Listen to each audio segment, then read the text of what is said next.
நிலாவும் சோழனும் கோர்ட்டுக்கு வந்துகிட்டு இருக்காங்க. சோழனுடைய முகமே சரியில்லை. என்ன சோழன், உங்க முகமே ஒரு மாதிரியா இருக்கு, உடம்பு எதுவும் சரியில்லையா அப்படின்னு சொல்லி நிலா கேட்கவும், இல்லைங்க அப்படியெல்லாம் ஒன்றும் இல்லை அப்படின்னு சொல்லிட்டு சோழனும் நிலாவும் கோர்ட்டுக்கு வந்துடுறாங்க.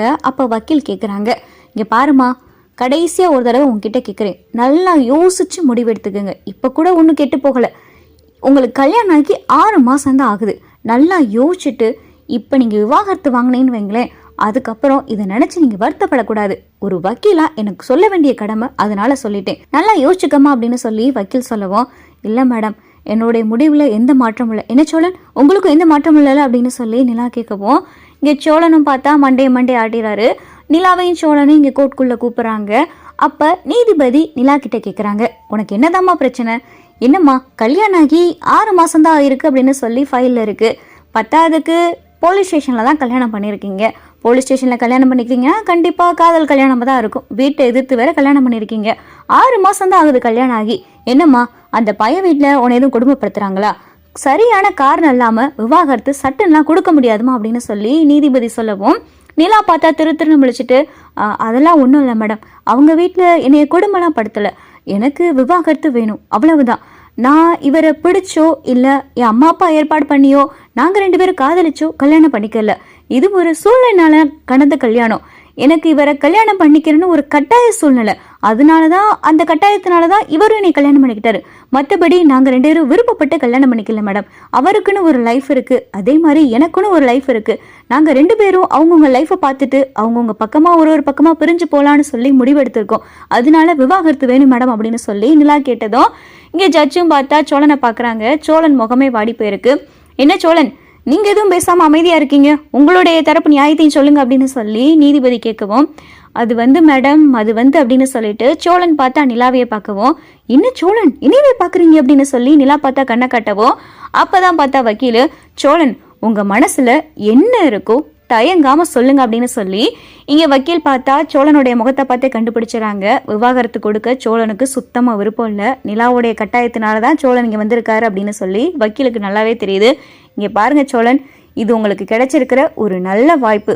உங்க மனசுல என்ன இருக்கோ கோர்ட்டுன்னு கூட பார்க்காதீங்க, உங்க மனசுல இருக்கிறத நீங்க இங்க சொன்னீங்கன்னா தான் உங்களுடைய வாழ்க்கை நல்லா இருக்கும் அப்படின்னு சொல்லி வக்கீலும் சொன்னதுக்கு அப்புறம் சோழன் ரொம்ப தைரியமா, சோழா இதை விட்டா உனக்கு எந்த வாய்ப்பும் கிடைக்காது, உன் மனசுல என்ன இருக்கோ பட்டுன்னு போட்டு உடைச்சிரு, நீலா என்ன நினைச்சாலும் பரவாயில்ல, என்ன கோவப்பட்டு ஹாஸ்டல் போவா, இது நமக்கு ஒன்றும் புதுசு இல்லையே, சோழா சொல்லிரு சோழா அப்படின்னு சொல்லி சோழன் பார்த்தா மனசுக்குள்ளே நினைச்சுக்கிட்டு இருக்காரு.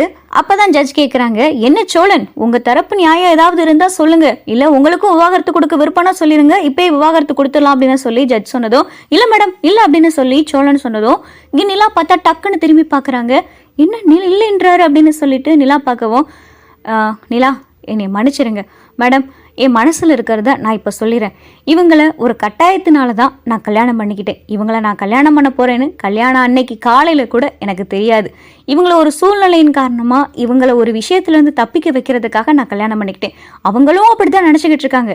ஆனால் எனக்கு அவங்கள என்னைக்கு தாலி கட்டினேனோ அந்த நிமிஷத்துல இருந்து இவங்களை என்னுடைய மனைவியா தான் பார்த்துக்கிட்டு இருக்கேன். அதே மாதிரிதான் என் குடும்பத்துல இருக்கிறவங்களும், என் அப்பால இருந்து என் அன்னையில இருந்து எல்லாருமே இவங்க மேல அவ்வளவு பிரியமா இருக்காங்க, இவங்க மேல அவ்வளவு பாசமாவும் இருக்காங்க. அதே மாதிரி இவங்களும் எங்க வீட்டுல இருக்கிற எல்லாரு மேலேயும் பாசமா இருக்காங்க. இப்படி இருக்கிறவங்களை எப்படி மேடம் என்னால விவாகரத்து கொடுக்க முடியும்? எனக்கு இங்க விவாகரத்து கொடுக்க விருப்பம் கிடையாது மேடம் அப்படின்னு சொல்லி சோழன் சொன்னதும் நிலாவுக்கு ரொம்ப அதிர்ச்சியா இருக்கு.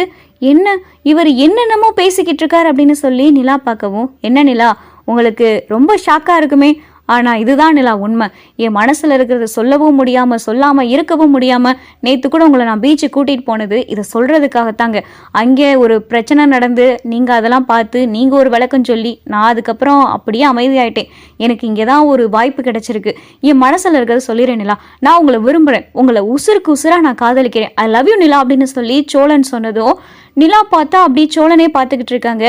என்ன நிலா உங்க ஹஸ்பண்ட் இப்படி சொல்லிக்கிட்டு இருக்காரு, நீங்க சூழ்நிலையின் காரணமா கல்யாணம் பண்ணிக்கிட்டேன்னு சொல்லி விவாகரத்து கேட்டு வந்திருக்கீங்க அப்படின்னு சொல்லி ஜட்ஜு கேட்கவும், நிலா எதுவுமே பேசாம அமைதியா இருக்கவும், இங்க பாருமா நீ எடுத்திருக்கிறது ரொம்ப அவசரமான முடிவு, நல்லா யோசிச்சு நிதானமா நீங்க ஒரு கவுன்சிலிங் கூட அட்டன் பண்ணுங்க அப்படின்னு சொல்லிட்டு ஜட்ஜு சொன்னதும் நிலா அமைதியாவே இருக்காங்க. சோழனும் பார்த்தா மனசுல இருக்கிறது எப்படியோ கொட்டிட்டோண்டா சாமி அப்படின்னு சொல்லி ரொம்ப நிம்மதியாக இருக்காரு. அப்போ தான் ஜட்ஜு சொல்கிறாங்க, இங்கே பாருங்க, நீங்கள் 2 பேரும் ஏதோ எதிரும் புதிருமா இருக்கிற மாதிரி இருக்குது. 2 பேரும் மனமொத்து விவாகரத்து கேட்குற மாதிரி தெரியல. மனமொத்து விவாகரத்து கேட்டால் தான் இப்போ விவாகரத்து கொடுக்க முடியும். நீ விவாகரத்து வேணும்னு சொல்கிறமா, அவர் வேணான்னு சொல்கிறாரு. அதனால நீங்கள் 2 பேரும் சேர்ந்து 6 மாதம் வாழுங்க. அதுக்கு முன்னாடி ஒரு கவுன்சிலிங் அட்டன் பண்ணுங்க அப்படின்னு சொல்லிட்டு ஜட்ஜு பார்த்தா தீர்ப்பு கொடுத்துறாங்க. சோழனும் நிலாவும் 6 மாதம் சேர்ந்து வாழணும். இதுக்கப்புறமும் 6 மாதத்துக்கு அப்புறமும் உங்களுக்கு விவாகரத்து வேணும் அப்படின்னு சொல்லி 2 பேரும் முடிவெடுத்தீங்கன்னா அப்போ உங்களுக்கு விவாகரத்து கிடைக்கும் அப்படின்னு சொல்லிட்டு ஜட்ஜு சொன்னதும் சோழனும் நிலாவும் பார்த்தா கோர்ட்ல இருந்து வெளியே வந்துடுறாங்க. அப்போ சோழன் கிட்ட தனியா வக்கீல், பரவாயில்லை சோழன், ரொம்ப தைரியமா கோர்ட்ல உங்கள் மனசில் என்ன இருக்கோ அதை பட்டுன்னு போட்டு உடச்சிட்டிங்களே அப்படின்னு சொல்லி வக்கீல் சொல்லவும், இல்லை மேடம், இதுதான் எனக்கு கிடைச்சிருக்கிற கடைசி வாய்ப்பு, இதையும் தவற விட்டேனா அப்புறம் நான் நிலாவே மிஸ் பண்ணிடுவேன் அப்படின்னு சொல்லி சோழன் சொல்லவும், பரவாயில்ல சோழன், 6 மாதம் உங்களுக்கு கோர்ட் டைம் கொடுத்துருக்கு.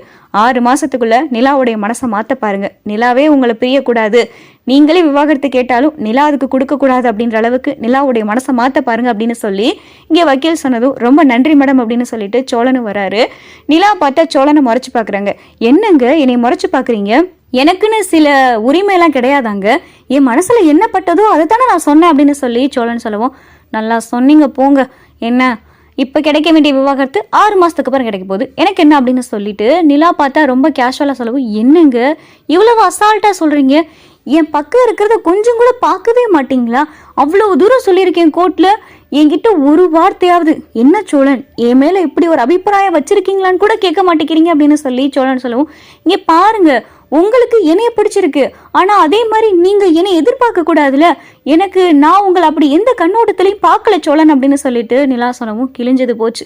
இவ எப்போ பார்த்தாலும் இதே திரும்ப திரும்ப சொல்லிக்கிட்டு இருக்காளே அப்படின்னு சொல்லி சோழன் மனசுக்குள்ள நினைச்சுக்கிட்டு இருக்கேல, அங்கேதான் பார்த்தா நிலாவுடைய அப்பா ஒரு வக்கீல் கிட்ட பேசிக்கிட்டு இருக்காரு. வக்கீல் கிட்ட பேசிட்டு திரும்பையில சோழனும் நிலாவும் அங்கே நிற்கிறாங்க. இதை பார்த்துட்டு டக்குன்னு மனோகர் திரும்பிடுறாரு. என்ன நிலா அங்கே நிற்கிறா, அதுவும் கோர்ட்டு வாசல்ல, என்னவா இருக்கும் அப்படின்னு சொல்லி மனோகருக்கு தெரியல, என்னன்னு தெரிஞ்சுக்கிறோன்னு நினைக்கிறாரு.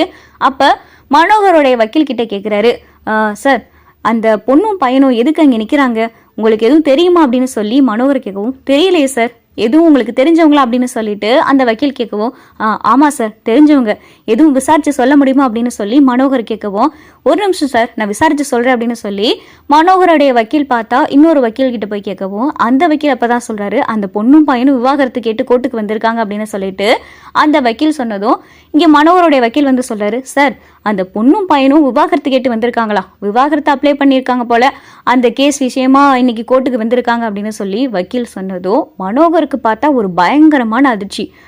விவாகரத்து கேட்டு வந்திருக்காங்களா, என்னமோ வீட்டில் அவ்வளவு லா பாயிண்டா பேசிட்டு போனா, இது ஏன் குடும்பம், ஏன் புருஷனை கொல்ல பாக்குறீங்களான்னு என்னென்னமோ பேசுனா, இப்ப என்னன்னா விவாகரத்து கேட்டு வந்திருக்கா, இவ என்ன நினைச்சுக்கிட்டு இருக்கானே ஒன்னும் புரியலையே.